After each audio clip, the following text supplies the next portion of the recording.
राजाधिराज श्री सद्गुरुनाथ जन्मदेश्वर महाराज की जय। राजाधिराज श्री सद्गुरुनाथ खलमेश्वर महाराज की जय। राजाधिराज श्री सद्गुरुनाथ माधवानंद प्रभु की जय। राजाधिराज श्री सद्गुरुनाथ नामदेवनाथ महाराज की जय। राजाधिराज श्री सद्गुरुनाथ प्रभुदेव जी महाराज की जय। राजाधिराज श्री सद्गुरुनाथ स्वामी अनंतकाळ सिद्धेश्वरानंद महाराज की जय। सकल साधू संत महाराज की जय। व्यासपीठावरील उपस्थित सर्व सद्गुरूंना माझा साष्टांग नमस्कार करून, जे भक्तगण उपस्थित आहेत त्यांनाही नमस्कार करून, सद्गुरू कृपेने जे दोन गोष्टी सुचतील ते तुमच्यापुढे मांडण्याचा प्रयत्न करतो। या विश्वामध्ये द्वापार युग, सतीयुग आणि त्रेतायुग अशी 3 युग येऊन गेली आणि आता हे कलियुग चाललेलं आहे बाबा। अनेक युगामध्ये देव, दानव आणि मानव यांचा संघर्ष सदैव चाललेलाच आहे। अनेक युगामध्ये काही योग हवन, ज्ञानमार्ग, भक्तिमार्ग, योगमार्ग ह्या पद्धतीने मानवाचे संघर्ष किंवा उद्धार झालेला आहे। या कलियुगामध्ये देवांचं कार्य संपलं, 10 अवतार त्याने झाले।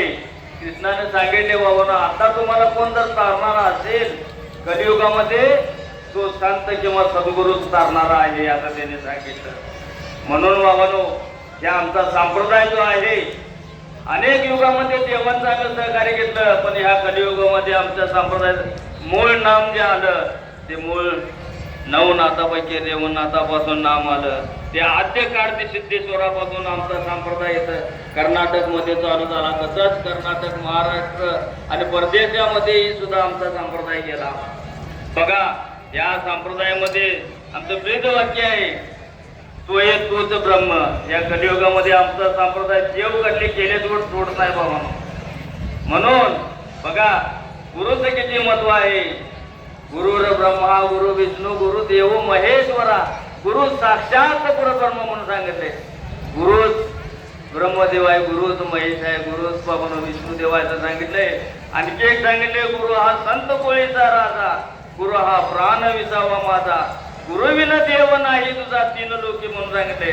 म्हणून आमचं प्रभुदेवजी महाराज सदैव म्हणतात, नाम घ्या आणि नियम करा आणि या भवसागरातनं बाबानं करून जावा। राजाधिराज सद्गुरुनाथ संगमेश्वर महाराज की जय।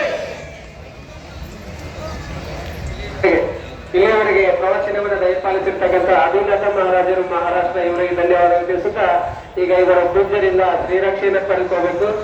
ಇನ್ನು ಮುಂದೆ ಅಮೃತ ಮಹಾರಾಜರು, ಆನಂದ್ ಮಹಾರಾಜರು ಅಸೂರ್ಲೆ ಪೂಜ್ಯರು ಪ್ರವಚನವನ್ನು ದಯಪಾಲಿಸಬೇಕಂತ ವಿನಂತಿಸಿಕೊಳ್ತಾ ಇದ್ದೀನಿ।